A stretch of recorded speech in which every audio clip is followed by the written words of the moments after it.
Hey guys, I hope all is going well for you. It's about 7:45 here in the PM. I've had a good day today. I started out my morning finishing up the newsletters, got all those pasted up, ready to go, and put those in the mail. Then went out to Perimeter Church, where I had a meeting with Debra Potter, who's in the community development and at Perimeter, and also two of the junior high middle school leaders, Ryan Springfield and Ashley. And it was great to talk to them and try and, kind of get a plan for what we're going to do in the fall and get and mobilize a lot of their middle schoolers out there into two of the missions, probably North Chase and the Corners, which are the closest to Perimeter. So we're excited about that and talked about interfacing with not only middle school, but the high school, seniors, some of the family groups. So, trying to get all of those to think in terms of the big picture and getting more people out there into the hood. So I'm excited about that. Then I went on over to First Baptist Doorville. I worked on my email. There's always something to do on that. I usually get, I don't know, about 50 emails a day, and usually about half of them I don't have to really interface at all with. I just, might look at them and give them a cursory glance. And then about 25 a day I have to actually respond to. So that's not too bad.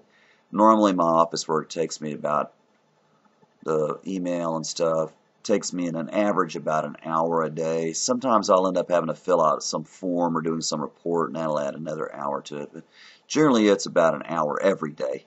And then, of course, I've tried to add the blogs and the video blog like this. So all in all, it's about an hour and a half. What I found is if it takes you very long to do anything, you have a tendency not to do it, like the video blog, for instance. If it's too hard to set up and do, then it tends not to happen. So I've got a real easy system to work on. So, but sometimes I'm just so tired I just don't feel like putting the camera on.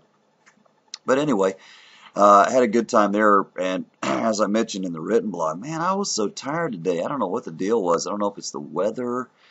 I've been sleeping fine, but I don't know. But bottom line, I had to blow up my air mattress and take a little nap for about 20 minutes. That really helped. Yeah, I've got my little setup down there at the office, so if I just get too tired in the afternoon, because otherwise I can't face those really super wild kids at the mission.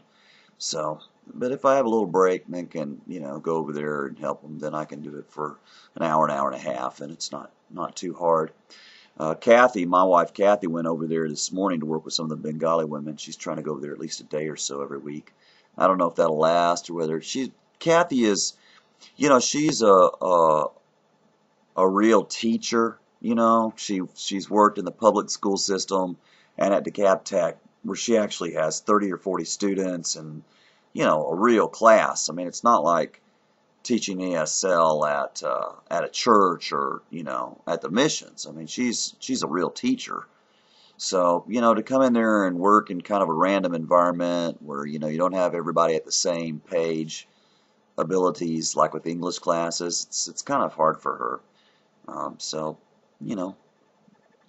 what I do is not everybody's snitch. You know what I'm talking about? This piece of the pie that I've got, it's a tough environment, crazy kids, really problematic. The families are all going through just one crisis after another. I was talking to my friend Kathy Palmer today on the phone, and we were talking about how difficult it can be, and I'm like, the hard part is not the living conditions, it's just being up close and personal to friends that they become real close friends of yours that have just major problems. And it's a real burden when you've got friends of yours that, are hurting or getting to get thrown out of their place or don't have money for rent or heat or, it really takes its toll. So I think, especially people that tend to be kind of sensitive and emotional. I don't know. Y'all may think, oh, boy, that's, Tim, he's so loud and aggressive. But I definitely have a real sensitive side too, and I'm very, very compassionate with people, and it really hurts me when I see people in pain. I don't normally just drive by. Usually the guy that stops and tries to help. And of course, that's just with random strangers. I mean, if you have people that you've been working with for years that have problems, well, you can tell what that'd be like. So anyway, I had my time at Azalea. It just poured down rain, and while we were there, and then I came on home and finished up the last of my email and wrote the blogs and stuff. Tomorrow's Thursday. That's where I do more of an intensive training with Ashley.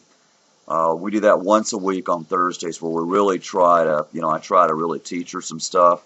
I really think the main way to learn this stuff is just on-the-job training, which is what she's doing. She's the director of the largest mission in DeKalb County.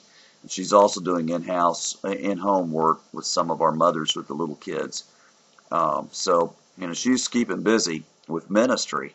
But, to trying to work with her more about, from the administrative point of view, how to work and what we do with people and, what we're looking for. And, so much of this stuff is caught rather than taught. You see how you do it and how you talk to people, Well, anyway, that sums up my day. And, of course, it went well because you're praying for me.